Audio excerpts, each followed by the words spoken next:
நேயர்கள் அனைவரையும் ஜெயா பிளஸ் தொலைக்காட்சியினுடைய ஏனென்ற கேள்வி விவாத நிகழ்ச்சிக்காக நான் உங்கள் அனைவரையும் வரவேற்கிறேன். இந்நிகழ்ச்சியில் துறை சார்ந்த ஆளுமைகளுடைய எண்ண ஓட்டங்களை இன்றைய தலைப்பில் விரிவாக விவாதிப்பதற்காக நாம் இங்கே அமர்ந்திருக்கிறோம். ரொம்ப முக்கியமாக நாம் இன்றைக்கு பேசப்போகிற தலைப்பு நிறுத்தப்பட்ட அம்மாவினுடைய மக்கள் நலத்திட்டங்கள். அம்மா மருந்தகத்தினுடைய பெயரை மாற்றிய விளம்பர அரசு. ரொம்ப மிக முக்கியமாக திமுக ஆட்சி 4 ஆண்டுகள், 5வது ஆண்டு நெருங்கி ஆரம்பிக்க போகின்ற ஒரு காலகட்டத்தில் 15 மாதங்களில் இன்னும் தமிழ்நாடு அரசு புதிய தேர்தலை, புதிய முதல்வரை தேர்ந்தெடுக்கிற ஒரு காலம். வரலாற்றில் சில மனிதர்கள் பிறந்து அவர்கள் பின்பு வரலாறாகவே மாறிப்போகிறார்கள். அந்த அடிப்படையில் அம்மா என்றால் யாருக்கும் தெரியாத ஒரு நபர் இந்தியாவில் மட்டுமல்ல. அவருடைய திட்டம் ஈரானில் இன்றைக்கு ஈரானுடைய வெளிவிவகாரத்துறை அமைச்சர் தமிழ்நாட்டிற்கு வந்து இந்த திட்டங்களை எல்லாம் ஆய்வு செய்தும் இன்றைக்கும் பல மாநிலங்களில் அம்மாவுடைய உணவகங்கள், அம்மாவுடைய பல்வேறு திட்டங்கள் மிக மிக மிக பிரபலமான ஒரு திட்டமாக இருக்கிறது. அவருடைய வாழ்க்கையில் அவர் எல்லாவற்றையும் புரிந்து மக்களுக்கான சேவைகளை செய்தார். மிக முக்கியமாக ஒரு விவகாரத்தை நீங்கள் தெரிந்து கொள்ளுங்கள். கடன் பிரச்சனைகள், பண நெருக்கடிகள் அம்மாவுடைய காலத்திலும் இருந்தது. மனிதன் இந்த உலகில் கால் வைக்கின்ற போதே அவருக்கான நெருக்கடிகளும் நோய்களும் நொம்பலங்களும் உருவாகுவதைப் போல் ஒரு ஆட்சிக்கு இந்த நெருக்கடிகள் எல்லாம் இருக்கத்தான் செய்தது. ஆனாலும் அவருடைய வாழ்க்கையில் கடைசி வரை தமிழ்நாடு இப்படிப்பட்ட சிக்கலை எப்போதும் சந்தித்திருக்கிறதா என்றால் இல்லை. செழிப்பான அவருடைய ஆட்சி, அவர் மறைவுக்கு பின்புதான் தமிழ்நாடு பல வறுமைகளையும் சோதனைகளையும் சந்தித்தது.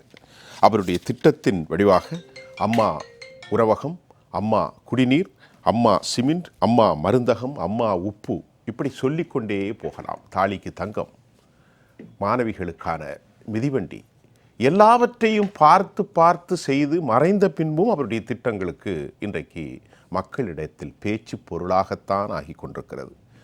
தற்போது அவர் பெயரை மறைப்பதற்கான முயற்சி நடப்பதாக பேசப்படுகின்றது. அவருடைய பெயரில் இருக்கும் பல்வேறு மக்கள் நலத்திட்டங்கள் இழுத்து சாத்தப்படுகிறது. அப்படிப்பட்ட சூழ்நிலையில் சென்னையிலே கார் ஓட்டுவதற்கு பந்தயத்திற்கு பல கோடிகளை ஒதுக்குகிற அரசாங்கம் ஏழைகளும் அபலைகளும் அனாதைகளும் இல்லோர்களும் யாசிப்போரும் சாப்பிடுகிற ஒரு அம்மா உணவகத்தை இழுத்து மூடி அதை சிதைப்பதற்கான முடிவுகளை எடுத்து இன்றைக்கு மருந்தகம் என்ற பெயரில் மடைமாட்டுகிறார்களா? கேள்வி தொங்கித்தான் இருக்கிறது. பேசுவோம் வாருங்கள்.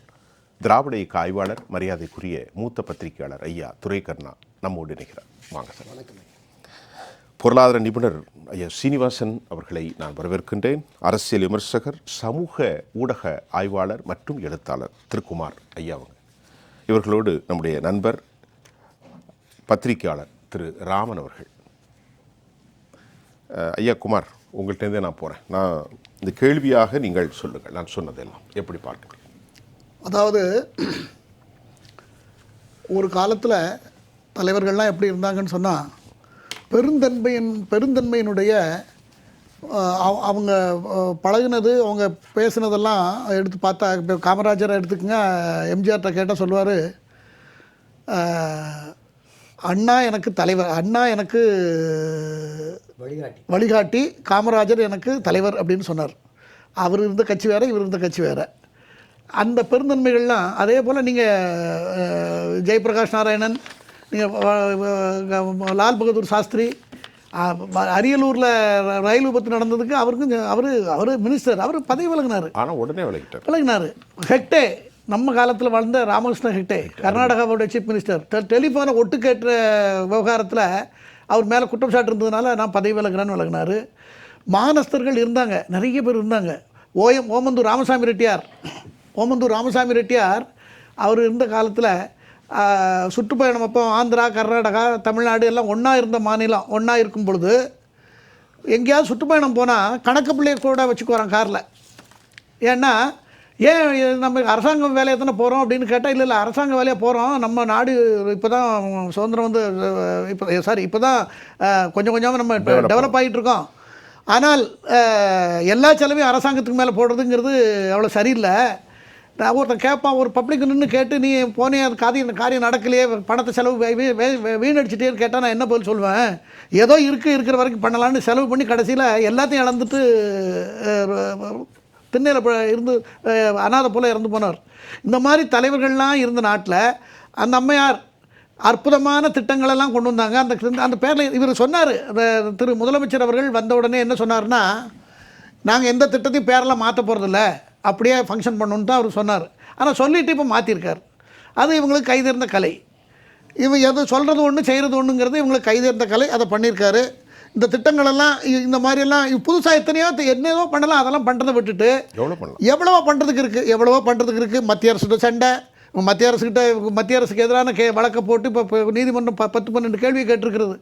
அந்த 12 கேள்வி இது வரைக்கும் எனக்கு தெரிய நான் முக்கியமான தீர்ப்புகளெல்லாம் ரொம்ப அலசி ஆராய்வது உண்டு. இதை போல் ஒரு கேள்வி, இந்த கேள்வி இன்றைக்கி பூரா என்னுடைய இணையதளத்தில் நான் அந்த கேள்விக்கு பதில் நானே கொடுத்துருக்கேன். அந்த கேள்விக்கு பதில் பூரா 12 கேள்விக்கும் பதில் சட்டப்படியான பதில் நான் கொடுத்துருக்கேன். யாராவது பார்க்குறவங்க ஃபேஸ்புக்கில் பார்க்கலாம். அவ்வளோத்துக்கும் பதில் கொடுத்துருக்கேன். அந்த பார்த்துட்டிங்களா? அந்த அடிப்படையில் நீதிமன்றம் அதை தவிர வேறு அதுக்கு வழி இல்லை. அந்த முறையில் அதை அணுகினால் தமிழ்நாடு அரசுக்கு எதிரான தீர்ப்பு வரும். ஆளுநருடைய அவருக்கு இருக்கிற அதிகாரங்கள் வரையறை செய்யப்படும் அப்படிங்கிறது என்னுடைய கணிப்பு. அதாவது அவருடைய டிஸ்கிரிஷன் பவர் வந்து உறுதிப்படுத்த அந்த தாடி இடியெல்லாம் பேசுகிறதெல்லாம் போயிடும். ஆகையினால அது தவிர மத்திய அரசோட கூட்டாட்சி தத்துவத்தில் மத்திய அரசோட இணைந்து தேசிய கொள்கை, தேசிய சிந்தனை, தேசிய ஒருமைப்பாடு, தேசிய வளர்ச்சி, தேசிய முன்னேற்றம், சர்வதேச அரங்கில் தேசிய நம்மளுடைய இந்தியாவை வல்லரசாகக்கூடிய திட்டம், இவற்றையெல்லாம் கவனத்தில் கொண்டு தான் ஒரு மாநில அரசு செயல்பட வேண்டும். நான் பிடிச்ச முயலுக்கு கால் 3, நாங்கள் திராவிட பாரம்பரியம்னு பேசிக்கிட்டு இருந்தால் அது கொட்டு வாங்கி உட்கார்ந்து எந்திக்க முடியாத நிலைமைக்கு ஆக்கப்படும் என்பது என்னுடைய கருத்து. ரெண்டாவது, எந்த திட்டத்திலையும் ஒரு விரிவான பார்வை உங்கள்கிட்ட இல்லை. தொலைநோக்கு பார்வை இல்லை. குண்டுச்சட்டியில் குதிரை ஓட்ட மாதிரி யாரோ பண்ணதை எடுத்து ஸ்டிகர் ஓட்டுற வேலையில் அவங்க இறங்குறாங்க. பல திட்டங்கள், நீங்கள் மெட்ரோ ரயில் திட்டத்தை நீங்கள் எடுத்துங்க. இன்றைக்கி மெட்ரோ ரயில் திட்டத்துக்கு அவங்க சொல்கிற கம்ப்ளைண்ட் என்ன? மத்திய அரசு கிட்ட ஓயாமல் ஃபைட் பண்ணி தான் இப்போ கொடுத்தாங்க, நாங்கள் ஃபைட் பண்ணலாம் கிடைக்காது அப்படின்னு அவங்க சொல்கிறாங்க. அவங்களாவே நீங்கள் பண்ணுங்கள், நாங்கள் எல்லா செலவையும் நாங்கள் எடுத்துக்கணும்னு சொன்னால் அது அப்படியே தானே செய்தியாக வரணும். கண்டிப்பாக முதலமைச்சர் வாயில் வரக்கூடிய வார்த்தைகள் எப்படி வரணும்? ஒரு உண்மை செய்தியாக வரணும். அதில் என்ன வேணா இருக்கட்டும். ஆனால் உருட்டி பரட்டி பேசுகிறாங்க. இதுக்கு பேர் அரசியல்ன்றாங்க. இதெல்லாம் நம்ம கேட்டுக்கிட்டு இருக்க வேண்டியிருக்கு. இதுக்கு என்னைக்கு தான் இது முடிவு வருமோ தெரியாது. திரு துரைக்கண்ணா, இந்த அம்மாவுடைய விவகாரத்தில் அவர் மறைந்தும் இன்றைக்கு மறையாத ஒரு பொருளாக அவருடைய திட்டங்கள் பேசப்படுது. என்ன நடந்தாலும் அம்மா இல்லையே. இன்றைக்கி சட்ட ஒழுங்காக இருந்தாலும் சரி, அரசினுடைய நலப்பணிகளாக இருந்தாலும் சரி, இன்றைக்கி இந்த குழந்தைகள் பிறக்கும்போது குவா என்பது கையில் கொடுக்குற 1000 ரூபாய் கிட்டா இருந்தாலும் சரி, ஒரு தாய் தன் மானபங்கத்தைக்கு யாருக்கும் காட்டாமல் அந்த குழந்தைகளை அரவணைத்து பால் கொடுப்பதற்காக இப்படி ஒவ்வொரு திட்டமும், தாலிக்கு தங்கம், இங்கே நம்முடைய திருவேற்காடு கருமாரியம்மன் கோயிலில் அவர்கள் நடத்தி வைத்த பல்வேறு திருமணங்கள், இப்படியெல்லாம் இந்த மகாராஜ் இல்லையே என்று பேசுவதற்கு அழகுக்கு அவர் பேரை இருட்டடிப்பு செய்வதற்காக இப்படி நடவடிக்கைகள் உண்டா? எப்படி பார்க்க? அண்ணா திராவிட முன்னேற்றக் கழகத்தினுடைய ஆட்சி, புரட்சித் தலைவர் எம்ஜிஆர் காலத்திலும் சரி, மரியாதைக்குரிய புரட்சித் தலைவர் அம்மா அவர்கள் காலத்திலும் சரி, அது மக்களுக்கான ஆட்சியாக இருந்தது. மக்கள் நலனை மட்டுமே முன்னிறுத்தி அவர்கள் திட்டங்களை தீட்டி செயல்படுத்தினார்கள். 1977, 80, 84 இந்த 3 காலகட்டங்களில் நடைபெற்ற அந்த சட்டப்பேரவை பொது தேர்தலில் ஒரு ஹாட்ரிக் வெற்றியை பெற்று தமிழக தேர்தல் அரசியல் வரலாற்றில் இல்லாத அளவுக்கு ஒரு சாதனை படைத்த புரட்சித் தலைவர் எம்ஜிஆர் அவர்கள் ஏராளமான மக்கள் நலத்திட்டங்கள், தன்னிறைவு திட்டங்களை கொண்டு வந்து ஒவ்வொரு கிராம பகுதிகளிலும் அடிப்படை வசதிகளை உருவாக்குனது அவர் தான். ஒரே காலகட்டத்தில் 22,000 ரேஷன் கடைகளை திறந்து ரேஷன் பொருட்கள், நியாய விலை பொருட்கள், அவர் ஆட்சி செய்த அந்த கிட்டத்தட்ட ஒரு 10 ஆண்டுகளுக்கு மேலாக அத்தியாவசிய பொருட்கள் மக்களுக்கு எளிதில் கிடைக்க வேண்டும் அப்படின்னு. அந்த காலத்தில் இருக்கிற நம்ம மக்கள் சொல்லுவாங்க, இன்றைக்கி பல பொருட்கள் கிடைக்கல. உளுந்து இருந்தால் துவரம்பருப்பு இல்லை, துவரம்பருப்பு இருந்தால் எண்ணெய் இல்லை, எண்ணெய் இருந்தால் பாமாயில் இல்லை அப்படிங்கிற மாதிரி. அப்போ அது மாதிரி இல்லை, எல்லா பொருட்களும் கிடைத்தது. நீங்கள் டின்னா 2 லிட்டர் டின்னு, 5 லிட்டர் டின்னு, பாமாயில் டின்னு வாங்கிட்டு போவாங்க மக்கள். நல்லா ஞாபகம். ஒருபோதும் அந்த விலை, நியாய விலை கடைகளில் விலை உயர்வே கூடாதுன்னு கொண்டு வந்தார். அதே போல் இந்த ஏழை எளிய கிராமத்து குடிசைகளில் வாழ்கிற மக்கள் அவர்களும் வெளிச்சம் பண்ணி இருக்கிறாரே ஒரு விளக்கு மின் திட்டத்தை கொண்டு வந்து செயல்படுத்தியவர் தான். குறு சிறு விவசாயிகளுக்கு இலவச மின்சாரம் என்பது முதலாக புரட்சித் தலைவர் எம்ஜிஆர் தான், 5 ஏக்கருக்கு கீழே. அதன் பிறகு வந்த திரு கருணாநிதி வந்து எல்லா விவசாயிகளுக்கும் அப்படின்னு கொண்டு வந்தார். ஆனால் முதலில் அறிமுகப்படுத்தியது புரட்சித் தலைவர் எம்ஜிஆர் அவர்கள் தான். அவர் ஆட்சி செய்த 10 ஆண்டுகளில் 8 ஆண்டுகள் உபரி பட்ஜெட்டை தாக்கல் செய்தார். கடனே இல்லாத ஒரு மாநிலத்தை கொண்டு வந்தார். பல்வேறு விதமான வளர்ச்சிகள் ஏற்பட்டது. மரியாதைக்குரிய இந்த நோபல் பரிசு பெற்ற பொருளாதார மேதை அமர்த்தியா சென் 1984 ஒரு பதிவு செய்திருப்பார். இந்த பிற்படுத்தப்பட்டவருடைய இட ஒதுக்கீட்டை 31% 50% மாற்றியதும், அவர் கொண்டு அந்த சத்துணவு திட்டம் உள்ளிட்ட இந்த மக்கள் வளர்ச்சிக்கான மேம்பாட்டுக்கான திட்டங்கள் கொண்டு வந்திருந்தும் தமிழகம் இந்த காலகட்டத்தில் சமூக பொருளாதார வளர்ச்சியை கொண்டு வந்திருக்கிறது. சாதாரண கிராமத்தில் வாழுகிற ஏழை எளிய, நீங்கள் சோமாலியா மாதிரி நலிந்த குழந்தைகள், ஒரு போதிய போஷாக்கு உணவுகள் இல்லாமல் இருந்தது, சூழல்லாம் மாறி இருந்தது அப்படிங்கிற மாதிரி அந்த மக்கள் நல திட்டங்களுடைய நீட்சியாக மரியாதைக்குரிய மறைந்த முன்னாள் முதலமைச்சர் புரட்சி அம்மா அவர்களுமே பார்த்து நீங்கள் சொன்னது மாதிரி இந்த பெண்களுக்கு மிகப்பெரிய அளவில் பாதிப்பு இருக்கிறது. பெண் குழந்தைகளை, அந்த பெண் சிசு கொலை அது நடைபெறுகிறது. குறிப்பாக சேலம் தருமபுரி பகுதியிலும் உசிலம்பட்டி பகுதிகளிலும் நடைபெறுது என்றுடனே மிக வேதனையோடு அந்த தொட்டில் குழந்தை திட்டத்தை கொண்டு வந்து, அந்த தொட்டில் குழந்தை திட்டத்தில் பெற்றோர்கள் கொண்டு வந்து குழந்தையை போட்டு விட்டு போன அந்த குழந்தை வளர்ந்து இன்றைக்கு பல பேர் அதிகாரிகளாக இருக்காங்க. ஒருமுறை ஒரு கண்ணீர் வர வேண்டிய ஒரு திட்டம். நிச்சயமாக குமாரையா, ஆமா, நீங்க நினைத்து பாருங்கள், ஒரு குழந்தைக்கு ஒரு தாயாக இருந்து. அதே போல அது மட்டுமல்ல, ஒரு ஆட்சி அதிகாரத்திலே வந்து முடிவெடுக்கக்கூடிய உயர் பொறுப்பில் இந்த மாநிலத்தினுடைய தலைமைச் செயலாளர் பொறுப்பில் ஒரு பெண்ணை அமர்த்தினார். அந்த டிஎன்பிஎஸ்சி தமிழ்நாடு தேர்வாணையத்தில் ஒரு இஸ்லாமிய பெண்ணை தலைவராக ஆக்கினார். ஒரு ஆணுக்கு பெண் சரிநிகர் சமானம் என்று பாரதி காலத்திலிருந்து பேசப்பட்டது. அதை அமல்படுத்தியவர் தான் மரியாதைக்குரிய செல்வி ஜெயலலிதா அவர்கள். பெண் கமாண்டோ படை கொண்டு வருகிறார்.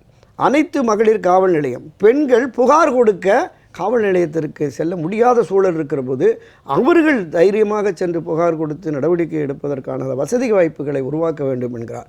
பொருளாதார ரீதியில் பெண்கள் உயர வேண்டும் என்பதற்காக சுயநிதி குழுக்கள், பெண்கள் சுயநிதி குழுக்கள், அவங்களுக்கு ஏராளமான கடன் உதவி.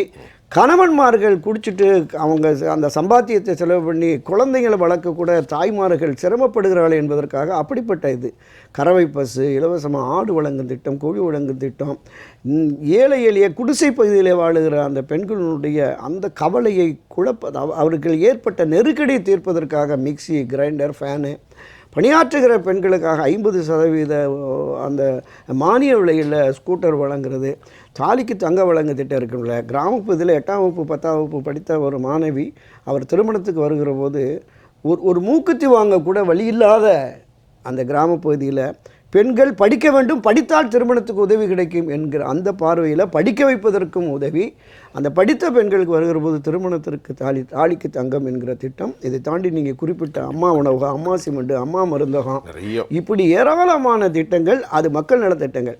எந்த ஒரு ஆட்சியாக இருந்தாலும் அந்த ஆட்சி மக்களுக்கான ஆட்சியாக நடைபெற வேண்டும்.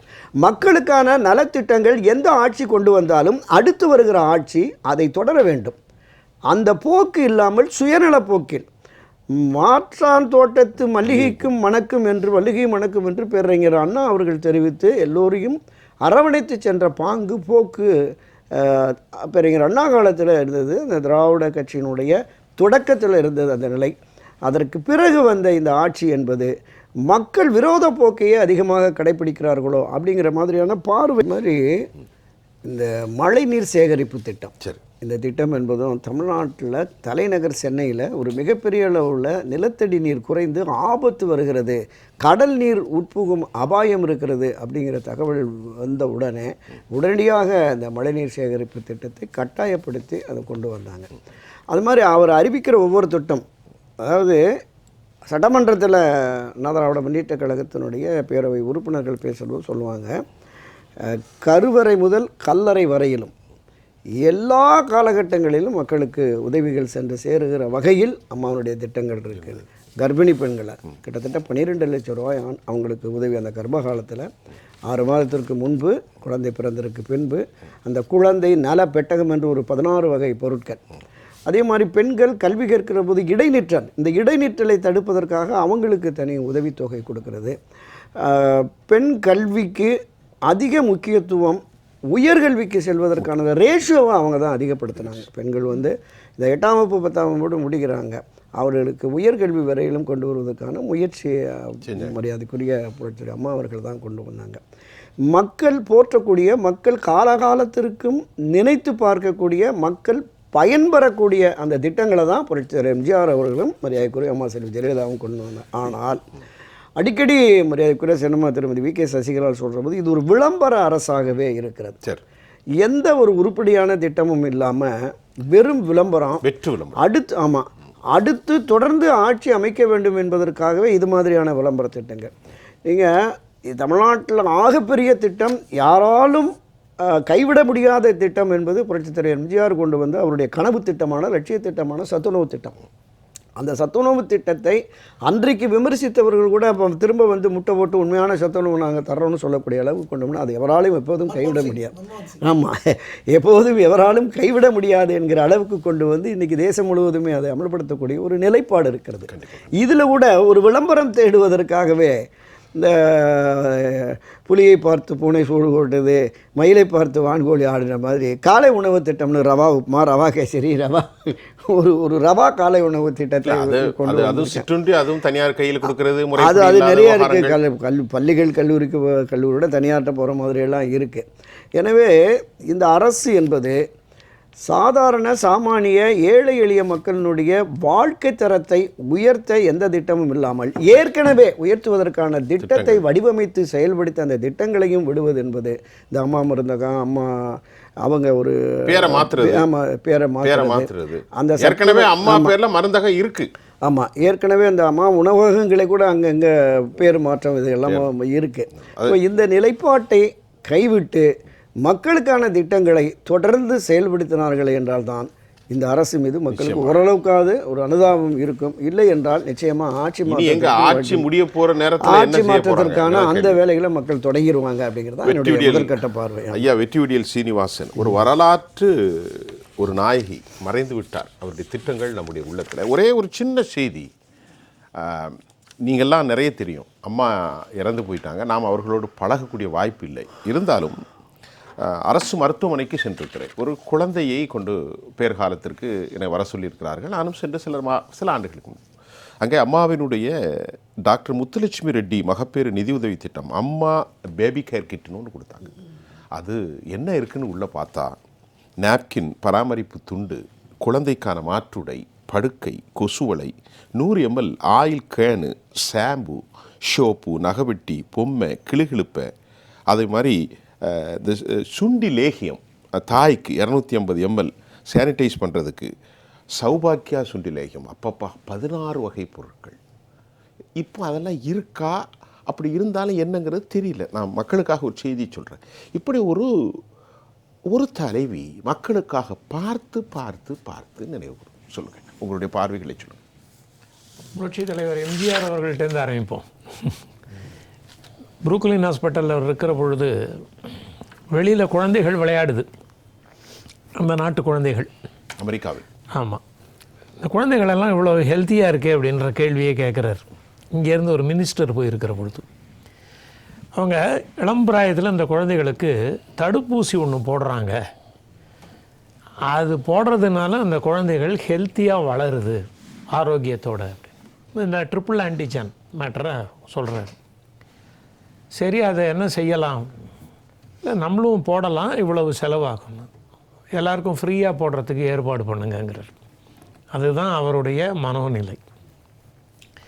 ஒரு ட்ரிபிள் ஆன்டிஜன் போடுறது மூலமாக ஒரு குழந்தையினுடைய எதிர்காலம் ஆரோக்கியத்தோடு இருக்கும் என்றால் அரசு அந்த செலவை எடுத்துக்கொள்ள வேண்டும். இதை நான் பில்டு பண்ணுறதுக்கு ஒரு காரணம் இருக்கிறது. அம்மா அவர்களுடைய திட்டத்தில் ஆடை எடுத்துக்கொள்வோம். ஆடு மட்டும்தான் இனப்பெருக்கத்தில் மாட்டை விட கொஞ்சம் கூடுதலான வேகம் கொண்டது. அதனால் ஒரு 2 ஆடு கொடுத்துட்டிங்கன்னா அந்த குடும்பம் தானாக வளரக்கூடிய வாய்ப்பு. 6 மாதத்திற்கு குட்டிகள் ஈடும். 6 மாதத்துக்கு குட்டிகள் ஈனும். அந்த 2 வருடங்களில் குட்டி ஈனக்கூடிய நிலையையே அது அடைகிறது. அது ஆட்டுக்கு மாத்திரம்தான் இருக்குது, மாட்டுக்கு அது கிடையாது. அதனால் இந்த 2 திட்டத்தையும் கூர்ந்து நோக்கினால் எதிர்காலம் சம்பந்தப்பட்டு இருக்கக்கூடிய விஷயங்களை உள்ளடக்கி இருக்கிறது.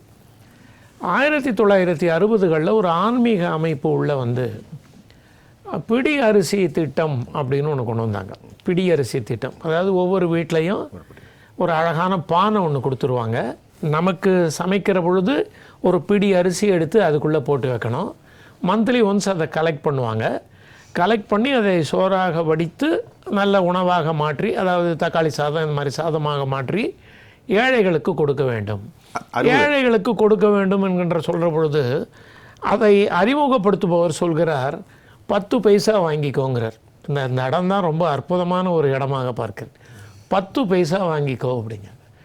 அவங்களுக்கு ஆச்சரியமாக இருக்குது. ஒரு ஆன்மீக அமைப்பு ஒரு உணவு தராங்க, அன்னதானமாகத்தானே அதை தரணும், ஆனால் 10 பைசான்னு கேட்க சொல்கிறாரு. எதுக்குன்னு கேட்குறாங்க. அதுக்கு அவர் சொல்கிறாரு, இலவசமாக கொடுத்தா வந்து சாப்பிட கொஞ்சம் சங்கோச்சப்படுவாங்க.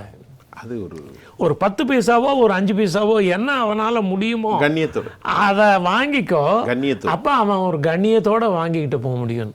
அது அப்படியே அம்மா உணவகத்தில் இருந்தது.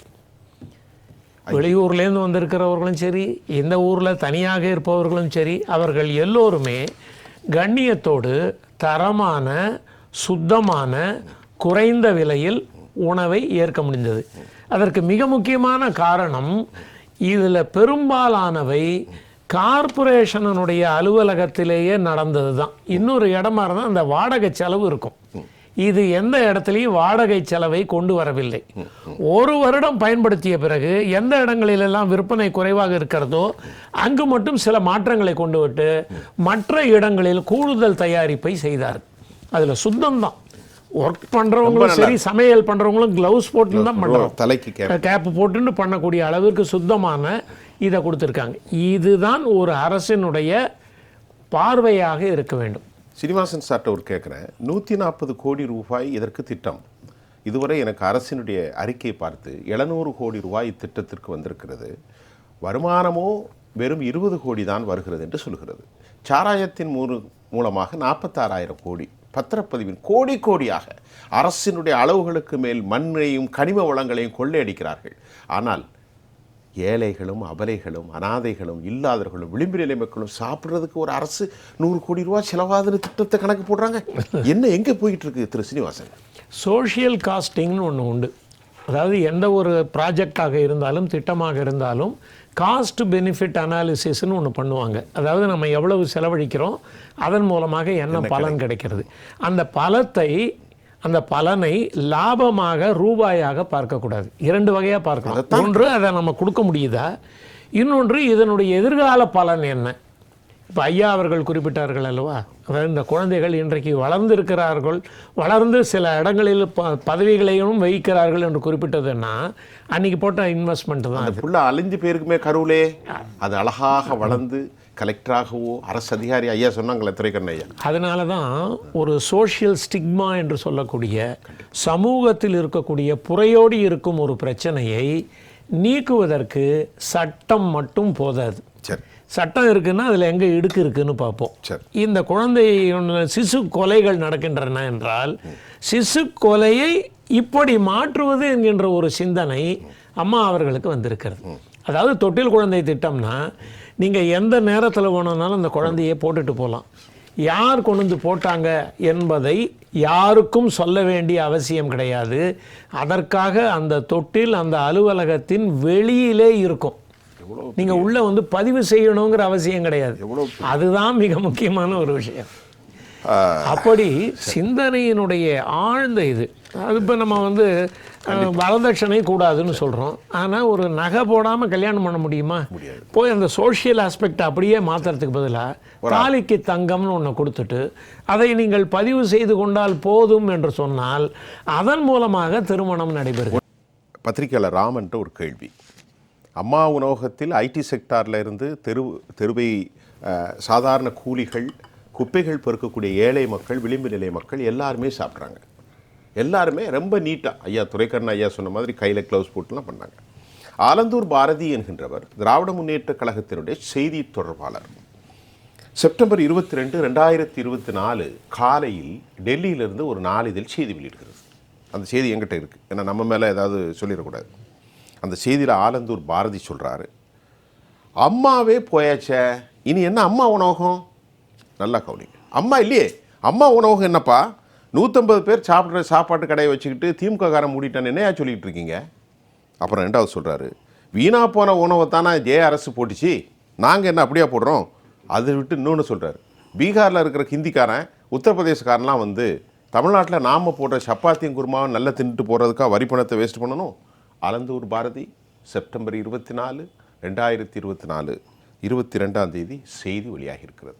இது என்ன பார்வை, இது என்ன கண்ணி? ஆர்எஸ் பாரதி சொல்ல போனா என்னன்னா, ஆலந்தூர் பாரதி அரசு பாரதி ரெண்டு ஆர்எஸ் பாரதி எப்படி சொல்ல போனா, இந்த காக்கா குட்டியும் படத்தில் வாய்க்கொழுப்பு தான் இப்போது நாட்டில் பெருத்து இருக்கு பொல்லாத நாளும் தான் நமக்குன்னு. ஏன்னா அவர் பேசும்போதே எல்லாமே தினசரி ஏதோ ஒரு பிரச்சனையாக பண்ணுவார். இப்போ அவர் சொல்லார், அம்மா காலமாயிட்டாங்க, அம்மா பேரில் எதுக்குன்னு சொல்கிறாங்க. இப்போ நாங்கள் சொல்கிறோம் அரசியல் சார்பில் தமிழ்நாட்டில் எந்த அதிமுக திமுக தான் 67 இன்றைக்கி ஆட்சி அமைக்குது. இன்னைக்கு எல்லா திட்டங்களும் பெரியார் பேர், அண்ணா பேர், கலைஞர் பேர் தான் வைக்கிறீங்க. நீங்கள் ஏன் நீங்கள் கலைஞர் தான் காலமாயிட்டார்ல, எதுக்கு கலைஞர் வளைவு, கலைஞர் பேருந்துக்கு வளைவு, கலைஞர் பேனா, கலைஞர் காக்கா இதுக்குலாம் இதெல்லாம் எதுக்கு கட்டுறீங்க? அதெல்லாம் கட்ட வேண்டிய அவசியம் இல்லையா? கிண்டியில் இருக்க கருணாநிதி என்னது கலைஞர் ஏதோ ஒரு பெரிய பன்முக, ஆமாம் கண்முக, இப்படி கலைஞர் பேரில் நிறைய வச்சுருக்கீங்க. அது ஆலந்தூர் பாரதி. ஆமாம், இதே நாங்கள் அரசு பாரதி ஆலந்தூர் பாரதி கேட்குறோம். கலைஞர் தான் காலமாயிட்டார்ல, இப்போ அவருக்கு பேர் எதுக்கு? இப்போ கரண்டில் யார் இருக்கோ அவங்கள பேர் வச்சுட்டு போயிடலாமே. ஒவ்வொருத்தரும் காலம், ஒவ்வொரு தலைவரும் காலமாவது காலமான தலைவரில் பேரை மறைத்து புதுசாக வந்திருக்க கரண்டில் யாருக்கிறோம் அவங்க பேர் வச்சுட்டு போயிடலாமே. அப்போ என்ன வார்த்தை என்னென்னா, இது யார் கேட்குறனா காரணம் தலைமையிலே அவரை கண்டிக்கிற கிடையாது. அதாவது ஜெயலலிதா அம்மா என்ற வார்த்தையை வந்து கலைஞர் கூட என்ன சொல்லுவார்னா ஜெயலலிதா அம்மையார் தான் சொல்லுவார்.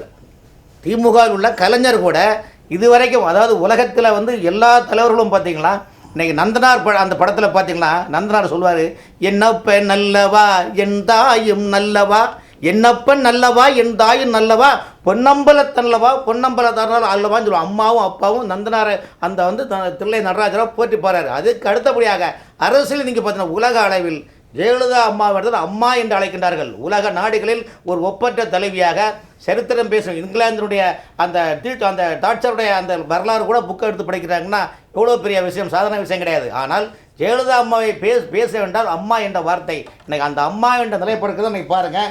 அம்மா கிளினிக்கு, அம்மா வாட்டர், அம்மா உணவகம், இப்படிலாம் பேருந்து நிலையத்தில் கர்ப்பிணி அந்த குழந்தைகளுக்கு பால் கொடுக்கக்கூடிய ஒரு அறையை வச்சுருந்தாங்க தெரியுமா? இப்போ அந்த அறையில் எங்கேயுமே கிடையாது சார்.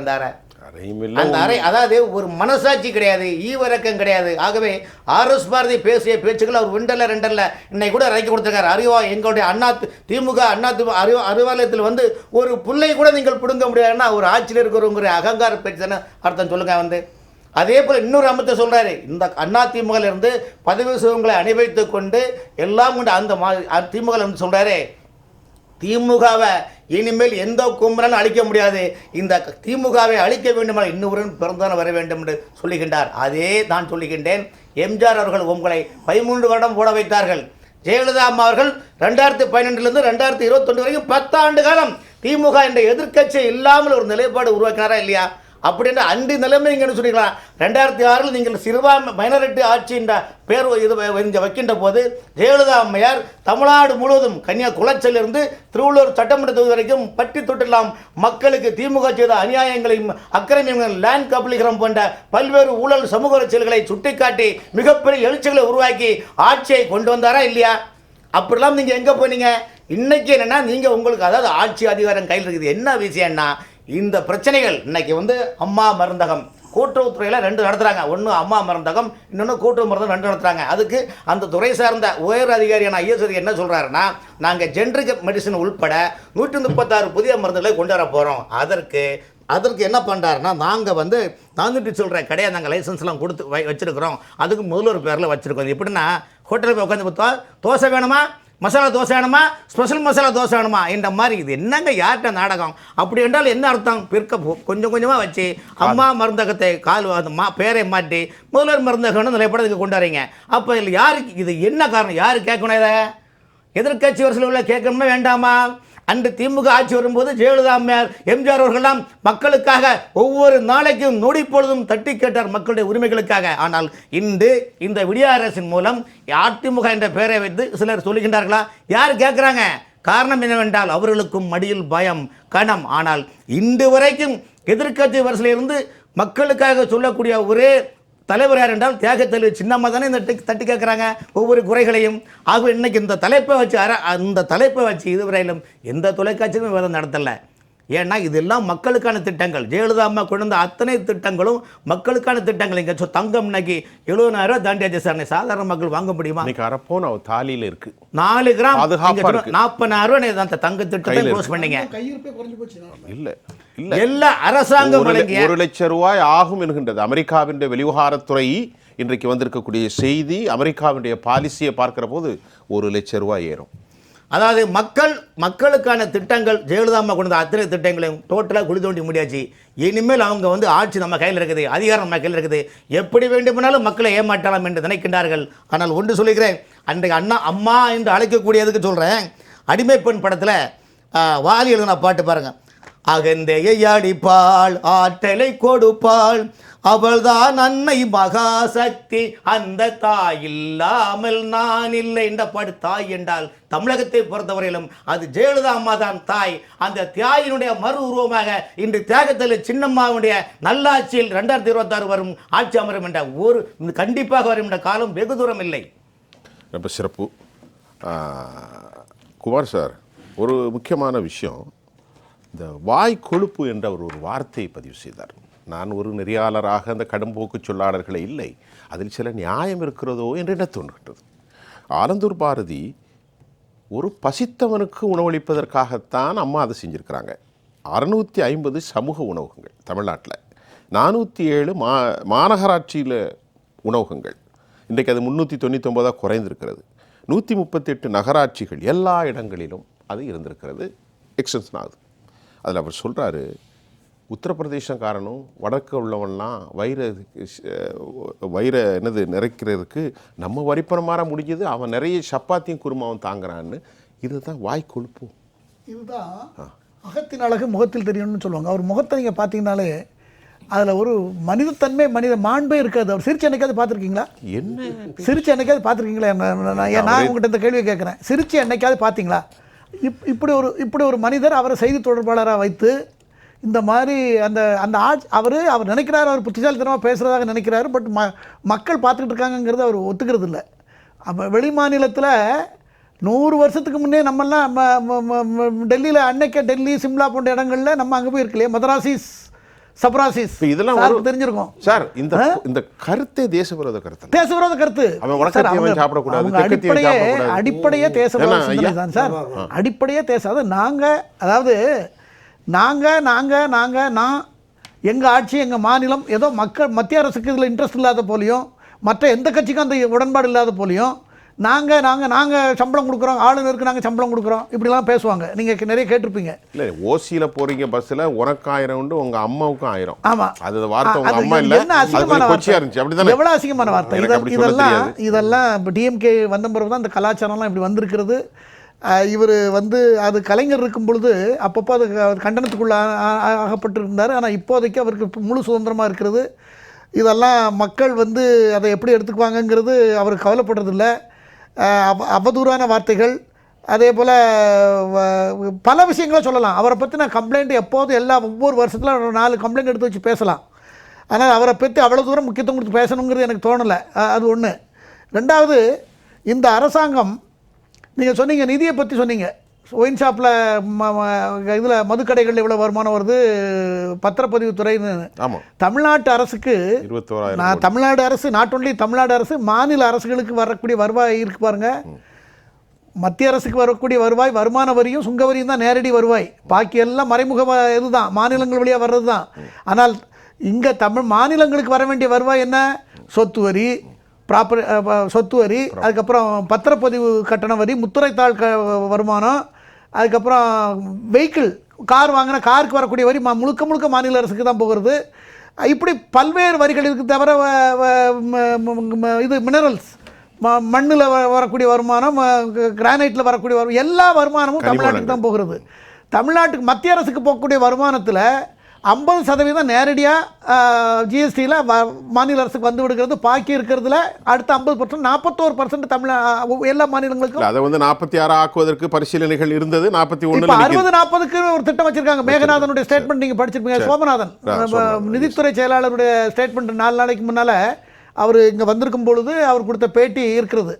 நாங்கள் வந்து அரசாங்கத்தினுடைய திட்டத்தில் இது இருக்கிறது, 60% செலவை மத்திய அரசு கொள்ளக்கூடிய ஒரு திட்டம் நாங்கள் வைத்திருக்கிறோம் என்று சொல்லியிருக்கிறார்.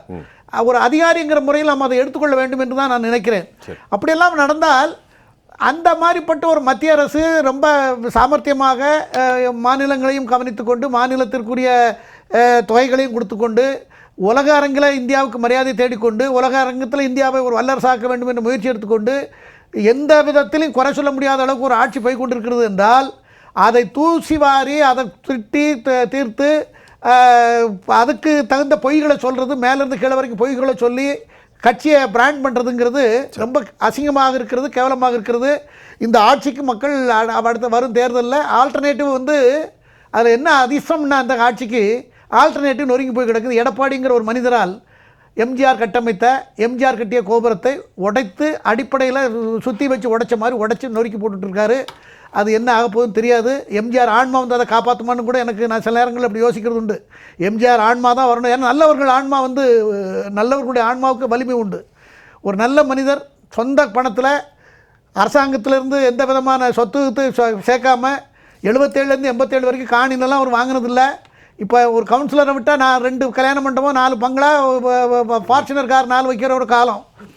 முதலமைச்சராக 10 ஆண்டு இருந்து எந்த சொத்தையும் வாங்காமல் இருந்த சொத்தையும் அனாதை ஆசிரமத்துக்கும் தன்னுடைய குடும்பத்தாருக்கும் எழுதி கொடுத்து விட்டு சென்ற மாமனிதர் ஆரம்பித்த ஒரு இயக்கத்தை சல்லடையாக நொறுக்கி கொண்டு இருக்கிறார் திரு எடப்பாடி. நான் பகிரங்கமாகவே குற்றம் சாட்டுகிறேன். அந்த அந்த அந்த அந்த அந்த கட்சியின் மேலே இருக்கிற எனக்கு மரியாதையின் அடிப்படையில் நான் இதை சொல்கிறேன். அதை இன்னுயாவது உணர்ந்து ஒரு நல்ல முடிவு, நாம் இல்லைனாலும் கட்சி இருக்கணும். அதாவது இன்று இருப்பவர்கள் நாளை இருப்பதில்லை, நாளை இருப்பவர்கள் நாளை மறுநாள் இருப்பதில்லை. ஆனால் இந்த நாடும் தேசமும் அமைப்பும் அந்த நோக்கமும் எப்போதும் இருக்க வேண்டும். அந்த கட்சியை நிறுவனருடைய எண்ணங்கள், அதற்கு பின்னால் வந்த ஜெயலலிதா அவர்கள் நம்ம இப்போ விவாதித்த அத்தனை விஷயங்களிலும், இப்போ தொட்டில் குழந்தை திட்டமாக இருக்கட்டும், மழைநீர் சேகரிப்பாக இருக்கட்டும், மருத்துவ திட்டமாக இருக்கட்டும், எல்லாத்துலேயும் ஒன்றையும் பார்த்து, குழந்தைகளுக்காக இருக்கட்டும், தாலிக்கு தங்கம், எல்லா விஷயத்தையும் பார்த்து ஒரு பெண்ணுக்கு என்னென்னலாம் குறை இருக்கிறது அதெல்லாம் நீக்க வேண்டும் என்று நினைத்த அந்த அம்மையாருடைய எண்ணமாக இருக்கட்டும், எல்லாத்தையும் சல்லியாக நோக்கின எடப்பாடி பழனிசாமியுடைய மனதில் மாற்றம் வேண்டும். அதற்குரிய சூழ்நிலை உருவாகும் என்று தான் நான் நினைக்கிறேன். இத்துடன் என்னுடைய வார்த்தையை நான் முடித்துக் கொள்கிறேன். அதாவது அவர் என்ன பேசுகிறான்னா, இப்படிப்பட்ட ஒரு சூழ்நிலையில் மாற்று தலைமை வேண்டும், மாற்று விடியல் வேண்டும் என்கின்ற ஒரு ஒரு பதப்பதைப்பை ஆல்டர்னேட்டிவ் இல்லாமல் தான் இப்படியெல்லாம் போயிட்டு இருக்கு. ஆல்டர்னேட்டிவ் இல்லை இப்போ இன்னைக்கு தேதியில். துரைக்கண்ணா, இன்றைக்கு நாம் நிறுத்தப்பட்ட அம்மாவினுடைய மக்கள் நல திட்டங்கள் எல்லாம் பேசித்தான் இருப்போம். நீங்கள் என்ன சொல்ல போறீங்க? முதலாவதாக இந்த அம்மா உணவகம் தொடர்பாக ஒரு சிறிய கருத்தை பதிவு பண்ணிடுறேன். இந்த அம்மா உணவகத்தின் மூலமாக ஒரு இட்லி ₹1, அதிகபட்சமாக ஒருத்தர் காலை உணவாக ஒரு 5 இட்லினா ₹5, மதியம் கலவை சாதம் ₹3, மாலை நேரத்தில் சப்பாத்தி 2 சப்பாத்தி ₹3, ஒரு நாளைக்கு ₹11 அவர்கள் தங்களுடைய அந்த உணவு வெளியில் ஹோட்டலில் சாப்பிட்னா குறைந்தபட்சம் ஒரு நாளைக்கு ₹150 ₹200. ஆமாம், அற்புதமான. ஆமாம், ₹150 ₹200. அது அவ்வளோ தூய்மையாக சுத்தமாக. இப்படிப்பட்ட ஒரு அற்புதமான திட்டத்தை இந்த அரசு பாரதி என்கிற அந்த திமுக பிரமுகர் விமர்சிக்கிறாருன்னா, இந்த விமர்சனத்தின் மூலமாக திமுக மீது அதிருப்தி வரட்டும் என்கிற ஒரு உள்நோக்கம் இருக்கும் அப்படின்னு நான் பார்க்குறேன். ஒரு சின்ன வருத்தமான கருத்து, அரசு பாதியினுடைய இன்னொரு கருத்து இருக்கிறது. அதை நான் சொல்ல வேண்டாம். அவ்வளவு மோசமான, அது எப்பவுமே அப்படிதான். அவ்வளவு மோசம். இப்போ ஆமா,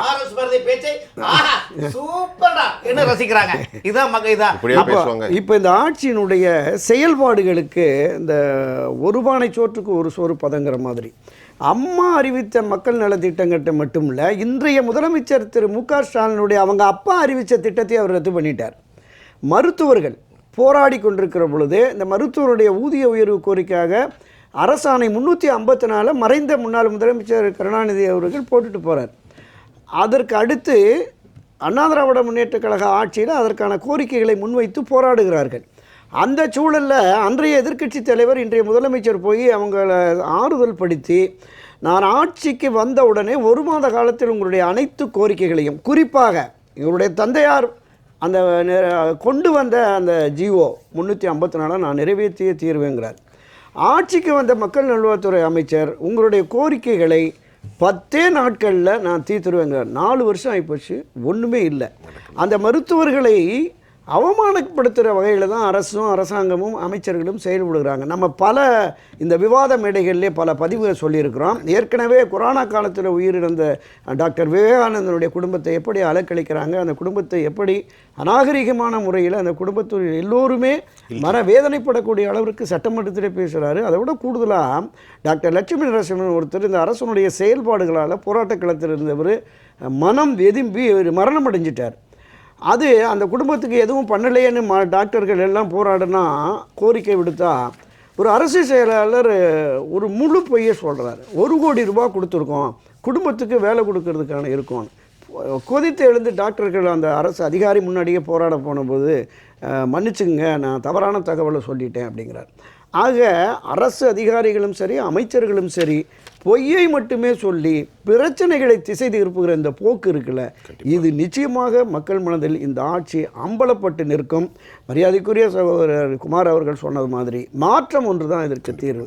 அந்த மாற்றத்தை கொண்டு வருவதற்கான வழிமுறைகளை அண்ணா திராவிட முன்னேற்றக் கழகத்திலே பயணிக்கிற எல்லோரும் ஒன்றிணைந்து கட்சியை வலிமைப்படுத்தி அந்த வலிமையான கட்சிக்கு ஒரு வலுவான கூட்டணியை உருவாக்கி இந்த 2026 தேர்தலில் களமாடி திராவிட முன்னேற்றக் கழகத்தை ஆட்சியிலிருந்து அகற்றினால் மட்டுமே மக்களுக்கான ஒரு நல்லாட்சி அமையும் என்பதுதான் என்னுடைய நிறைவான கருத்தாக நான் பதிவு செய்கிறேன். சிறப்பு, ரொம்ப சிறப்பாக உங்களுடைய கருத்துக்கு எமது அமனுக்கு நன்றி ஐயா.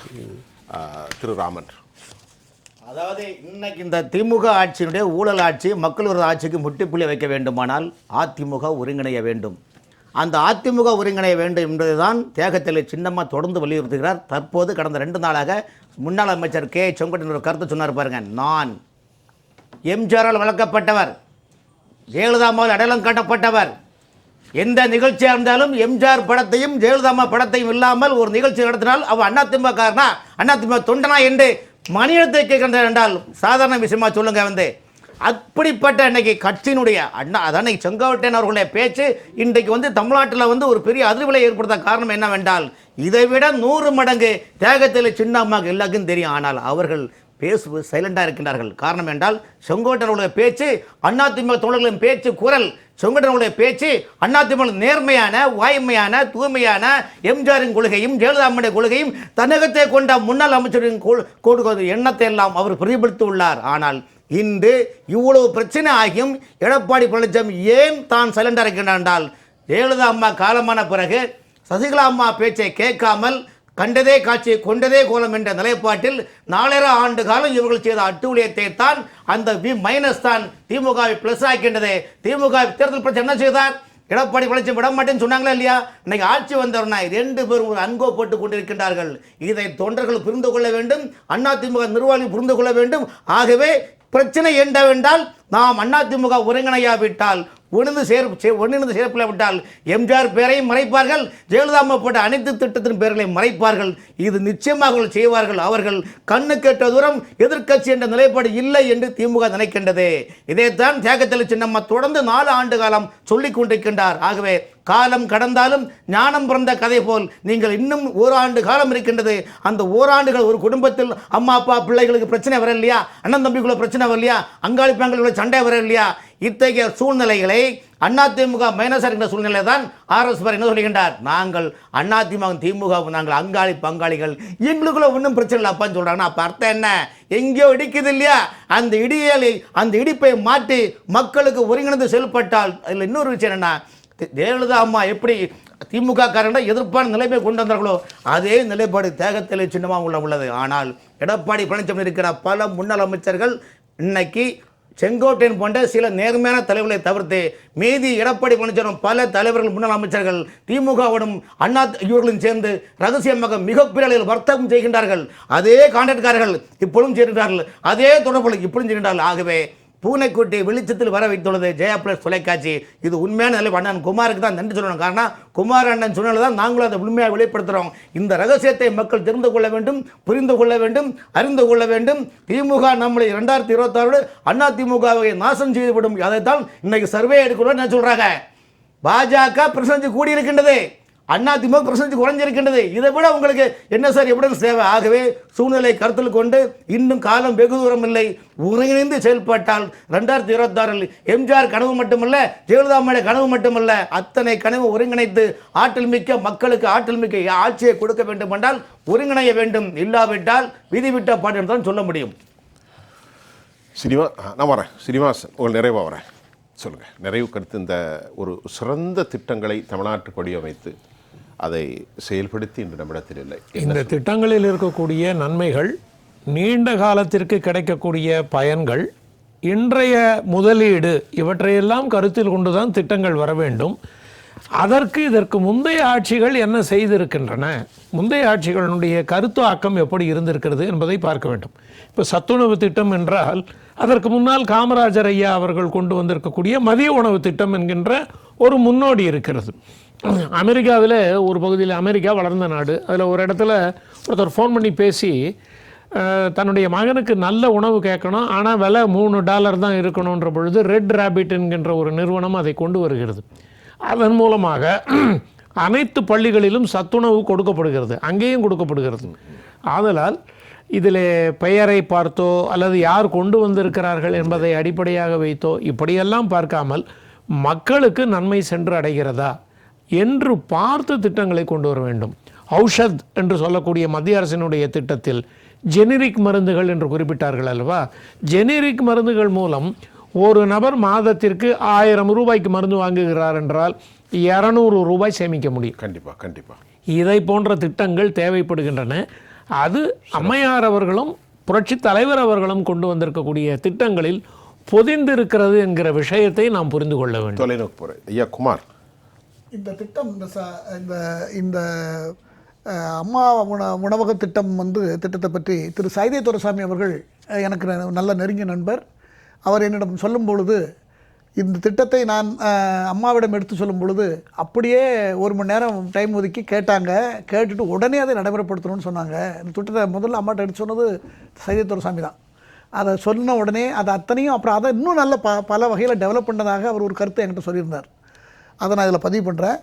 அடுத்தபடியாக இந்த நம்முடைய செங்கோட்டையன் அவர்கள் நேற்று முந்தா நாள் நடந்த அத்திக்கடவு அவிநாசி திட்டத்தில் எம்ஜிஆர் பேரும் ஜெயலலிதா பேரும் போடலைங்கிறது போடாமல் தனபால் பேரை போட்டிருக்கு, அவருடைய எடப்பாடி படத்தை போட்டிருக்கு. எம்ஜிஆர் படத்தையும் ஜெயலலிதா படத்தையும் போடாமல் இந்த திட்டம் அந்த அம்மா இருக்கும்போதே அந்த திட்டம் அதுக்குரிய எல்லா வேலைகளும் நடந்து முடிந்து விட்டது. எந்த விவசாயியும் அதுக்கு எதிர்ப்பு தெரிவித்திருக்க மாட்டார். திரு செங்கோட்டையனுடைய வாதத்தில் நியாயம் இருக்கிறது. செங்கோட்டையனுடைய வாதம் புரட்சித் தலைவர் ஜெயலலிதா அம்மையார் படத்தையும் போடவில்லை என்று தான் நான் போகவில்லை என்று சொன்னார். அவர் ஒரு நல்ல பண்பாளர். ஏனென்று சொன்னால், நான் எழுதிய இந்தியா அன்று முதல் இன்று வரை என்ற நூலை அவருக்கு கொடுப்பதற்காக நான் செக்ரட்டரியேட் தலைமைச் செயலகத்தில் சென்று அவரை பார்த்தேன். அவர் அதை பார்த்துவிட்டு அந்த தலைப்பு ஃபார்வேர்டு இதெல்லாம் பார்த்துட்டு 1000 பக்கம் கொண்ட அந்த நூல் பார்த்துவிட்டு நான் போயிட்டு வரேன், நல்லா இருக்குது அப்படின்னு சொன்னார். வெளியே வந்தோடனே திரும்ப என்ன ஒரு ஆள் விட்டு கூப்பிட்டாரு, இதில் இன்னொரு புக்கு கிடைக்குமான்னாரு. நான் இன்னொரு புக்கு கையில் இருந்து நான் கொடுத்தேன். நான் எதுக்கு கேட்குறேன்னு சொன்னால், நான் வீட்டில் ஒன்று வச்சுப்பேன், பெட்ரூமில் வீட்டில் அங்கே ஒன்று வைப்பேன், இங்கே ஒன்று வைப்பேன், டைம் இருக்கும்போது நான் படிக்கிறதுக்காக கேட்குறேன், மறந்து போயிடும், இதில் நிறைய விஷயங்கள் இருக்குது அப்படின்னு சொல்லி வாங்கினார். அந்த மாதிரி ஒரு நல்ல மனிதர் அவர். அந்த மனிதருடைய கருத்து, அவருடைய மன உளைச்சல் எல்லாம் வேலை செய்யுங்கிறது என்னுடைய அபிப்பிராயம். சிறப்பு. நேர்களே, நாம் இன்னைக்கு நிறுத்தப்பட்ட அம்மாவினுடைய மனத்திட்டங்கள் என்னென்னலாம் மக்களுக்காக கொண்டு வந்தாங்க எண்ணத்தில். அம்மா மருந்தகத்தினுடைய பெயரை மாற்றிய விளம்பர அரசு. ஒரே ஒரு செய்தியை பதிவு செஞ்சிடறேன். திராவிட மாடல் அரசு சாதிக்கு எதிரான அரசா என்ற கேள்வியும் இங்கே நமக்கு எழுகின்றது. இப்பொழுது 2023 வந்த செய்தியினூடே தமிழ்நாட்டு திராவிட மாடல் திமுக அரசு உணவகத்தில் நீங்கள் எத்தனை வேளை சாப்பிடுறீர்கள், என்ன மாநிலம், உங்களுக்கு என்னென்ன தேவைகள் எல்லாம் எழுதிவிட்டு நீங்கள் என்ன சாதி என்ற கேள்வியும் அவர்கள் 21 கேள்விகளில் வகைப்படுத்தியிருக்கிறார்கள் என்பதையும் நாம் இங்கே பதிவு செய்ய வேண்டும். அம்மா உணவகத்தில் சாப்பிடுவர்களுக்கு நீங்கள் என்ன சாதி, எந்த ஊர், எந்த மாநிலம், எத்தனை வேளை சாப்பிடுவீர்கள், இதுதான் திராவிட மாடலா? இந்த நிகழ்ச்சியோடு நம்மோடு பேசிய மூத்த பத்திரிகையாளர் துரைக்கண்ணன் அவர்கள், பொருளாதார நிபுணர் சீனிவாசன், திரு ராமன், எழுத்தாளர் திரு குமார், உங்கள் அனைவருக்கும் நான் உளப்பூர்வமான நன்றியை தெரிவித்துக் கொள்கிறேன். மீண்டும் மற்றொரு களத்தில் நான் உங்களை சந்திக்கின்றேன். அதுவரை உங்கள் அனைவரிடமிருந்தும் நான் உங்கள் சுஃபியான், ஜெயா பிளஸ் தொலைக்காட்சிக்காக. நன்றி, மீண்டும் சந்திப்போம்.